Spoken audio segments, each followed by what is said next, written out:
Chapter 35 The Split Shadow. The burning purple eyes of the decrepit rabbit suit Burntrap stared directly through the lens of camera 3. Down in the dark corridor, the monster raised its hand. A sudden wave of invisible, oppressive spiritual energy exploded outward from the screen. Captain Silge instantly stiffened. His massive titanium hook froze in midair. The digital hologram eye patch across his eye socket violently spun, shifting from a steady red into a flashing, aggressive purple. A terrible, low-frequency digital screech torn from his vocal synthesizer as Burntrap attempted to seize control of his mechanical mind. "Silge!" Thomas yelled, reaching out to grab the captain's heavy shoulder armor. Silge roared, his heavy blue and silver wolf tail thrashing against the dusty floorboards. The silver security hound bared its teeth, letting out a piercing, high-pitched frequency to disrupt the signal. Silge's advanced firewall system, hardened by years of surviving corporate anomalies, slammed shut with a violent gasp of audio feedback. The purple light vanished from his eye patch, and the red glow returned. He slammed his hook onto the table, panting heavily through his speakers.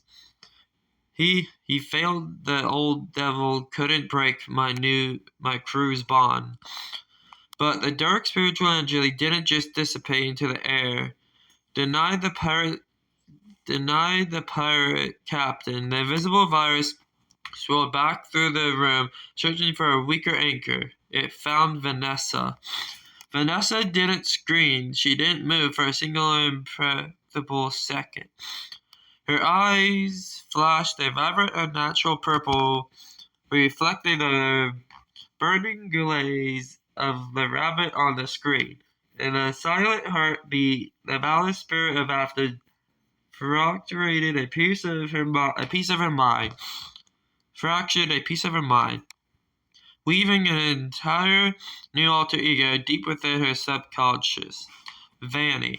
Vanny was brilliant, cunning, and completely hidden.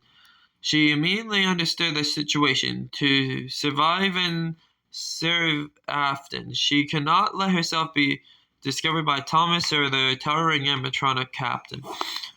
She sank deep into the shadows of Vanessa's mind, mimicking Vanessa exactly through thoughts and vitals.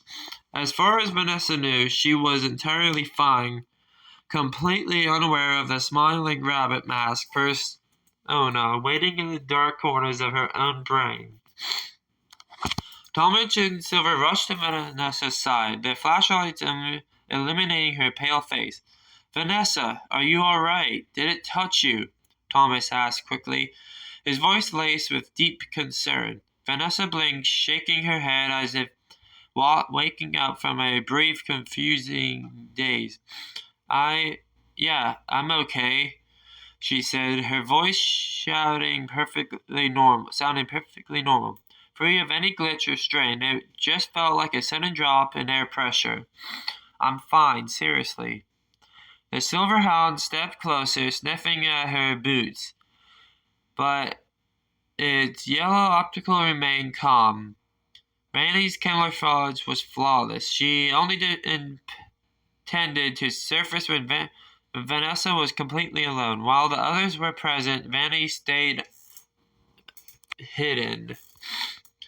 Silge looked at the computer screen, which had now flickered completely to black. The camera feed cut.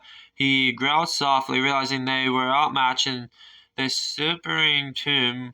Without a better plan, the beast is awakened, and he knows we are here. We have overstayed our welcome in the depths, mates. We must fall back. "He's right," Thomas agreed, looking around nervously at the charred ruins of the old attraction. "We need to get out of here before those nightmare staff bots move." They turned away from the burnt table and moved quickly back through the damp tunnels. They bypassed the heaps of scrap garbage and the terrifying frozen animatronic remnants. Rushing straight for the slumbering elevator, Vanessa swiped her high-level keycard once more, her hands perfectly steady. The heavy steel doors groaned shut, sealing the darkness of Freddy Fazbear's Pizza Place away beneath them. With a powerful shudder, the lift began its long journey upward, leaving the root of all evil behind for now. When the doors finally slid open at the top, the warm neon glow and cheerful pastel colors of the Mega Pizzaplex pavilion washed over them. Maya, Leo, Oliver, and Chloe were waiting at the perimeter, their eyes locking onto the returning trio with immense relief. They had made it back to where they started, but the true danger had already crossed the threshold inside Vanessa's mind.